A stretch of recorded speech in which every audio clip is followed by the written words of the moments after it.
नमस्कार दोस्तों, संकल्प मैथ क्लासेस में आपका स्वागत है। हम कर रहे हैं चक्रवृद्धि ब्याज, और चक्रवृद्धि ब्याज का एक टाइप फर्स्ट चल रहा है और टाइप फर्स्ट का ये तीसरा भाग है। इसका पहला सवाल देखते हैं। 5% प्रति वर्ष चक्रवृद्धि ब्याज पर 800 रुपये कितने वर्ष में 882 रुपये हो जाएगा। इसमें क्या पूछ रहा है, कितने वर्ष में ये 882 रुपये हो जाएगा, और दर दे रखी है 5%। क्यों ना हम केवल इन दोनों संख्या से ही हम केवल समय निकाल दें तो ज़्यादा अच्छा रहेगा। क्यों ना हम मतलब जब सवाल को हल करें और जल्दी से समझ में आ जाए तो बहुत ही ज़्यादा अच्छा रहेगा। तो देखिए, ये 800 रुपये लिखे हुए हैं और ये कितने हो गए, 882 रुपये। इनको काट सकते हैं, 2 से काटते हैं इनको। 2 चौक 8, 2 चौक 8, 2 चौक 8, 2 एकम 2। ये हो जाएंगे 400 और ये हो जाएंगे 441। अब ये नहीं कटेंगे, अब नहीं कटेंगे तो यहीं पर छोड़ देते हैं। तो ये कितने का वर्ग है, ये 20 का वर्ग है। कितने का है, 20 का वर्ग है। और ये 21 का वर्ग है। अब इसके ऊपर जो घात लिखी हुई है यही आपका समय है। तो t बराबर क्या आ गया, 2 वर्ष। शायद मैंने कुछ किया भी नहीं और आपकी समझ में भी आ गया होगा अच्छे से। अगला सवाल देखते हैं। इस तरीके के समय पूछने वाले जो सवाल हैं आप ऐसे ही करेंगे, और दर पूछने वाले सवाल हैं वो भी ऐसे ही होंगे आपके। अगर वो दर पूछता है तो भी ऐसे ही करेंगे। देखिए, ये दे रखा है, अर्धवार्षिक रूप में संयोजित 20% वार्षिक चक्रवृद्धि ब्याज की दर से कितने समय में 10,000 रुपये की धनराशि 13,310 रुपये हो जाएगी, कितने समय में। ऐसे ही करते हैं। अभी बिल्कुल जो पहला सवाल किया है बिल्कुल वैसे ही है। 0 से 0 काट दूंगा मैं, तो कितना बचेगा,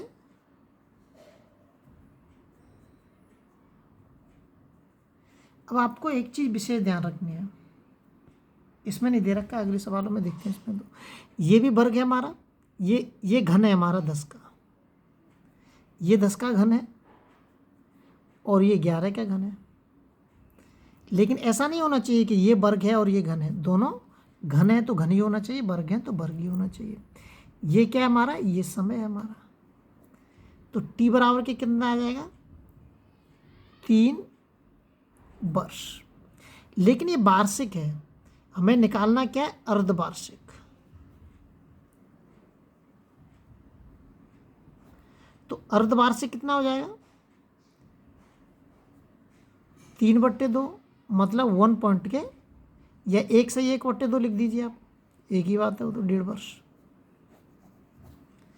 ए ऑप्शन इसका इसमें एकदम सही होगा। अगला सवाल देखते हैं। अगला जो सवाल दे रखा है, यदि ब्याज त्रैमासिक रूप में संयोजित हो तो ब्याज की किस वार्षिक दर से 32,000 रुपये का 9 मास का चक्रवृद्धि ब्याज 544 रुपये हो जाएगा। देखिए, इसमें दे रखा है, इसमें दर पूछ रहा है और यहाँ पे जो समय दे रखा है वो त्रैमासिक दे रखा है।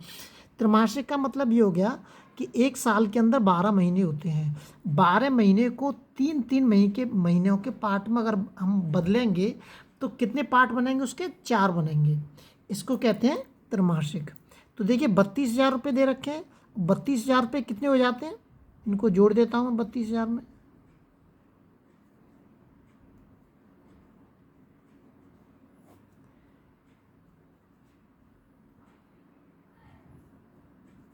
सत्ताईस हजार 37,044। तो देखिए, ऐसे ही करेंगे जैसे हमने अभी पीछे सवाल किया था। ये दे रखा है 32,000 और 32,000 कितने हो गए, 37,044। 4 से काटते हैं, 4 × 8 = 32। इसको काटते हैं, 4 × 9 = 36, 4 × 2 = 8 और 4 × 6 = 24 और 4 × 1 = 4। अब देखिए, इसमें समय दे दिया है उसने त्रैमासिक। t बराबर के कितना दे रखा है, 3। तो ये हमें घन दिख भी रहा है, कितने का घन है, ये 20 का घन है। और ये कितने का घन है, ये 21 का घन है, तो t बराबर के कितना आ गया यहाँ पे 3 वर्ष आ गया। लेकिन हमें निकालनी क्या है, हमें निकालनी है दर। क्या निकालनी है, दर। तो यहाँ से हम थोड़ा सा सवाल को चेंज करेंगे इस जगह पे से, यहाँ से। ये समझाने के लिए मैंने आपको बताया था। लेकिन इसको हम ऐसे भी लिख सकते हैं, हमें दर निकालनी है ना इसमें, वार्षिक दर से।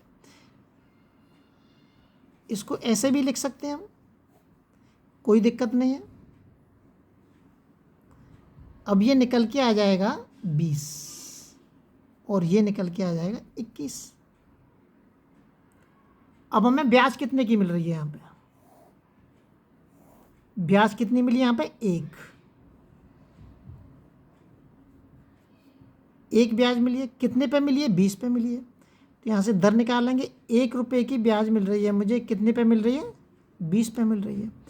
और इसको परसेंटेज में कन्वर्ट करने के लिए मैंने 100 का गुणा कर दिया, 20 पंजे 100।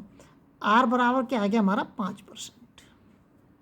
लेकिन ये त्रैमासिक कह रहा है, त्रैमासिक कह रहा है, तो इसमें हम 4 का गुणा कर देंगे।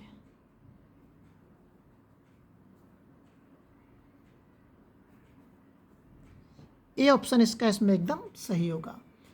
अगले वीडियो में आपसे फिर मिलते हैं। जब तक आप अपने लेवल पर वीडियो को शेयर और सब्सक्राइब जरूर करें, ताकि लगातार आपके पास नोटिफिकेशन प्राप्त होता रहे।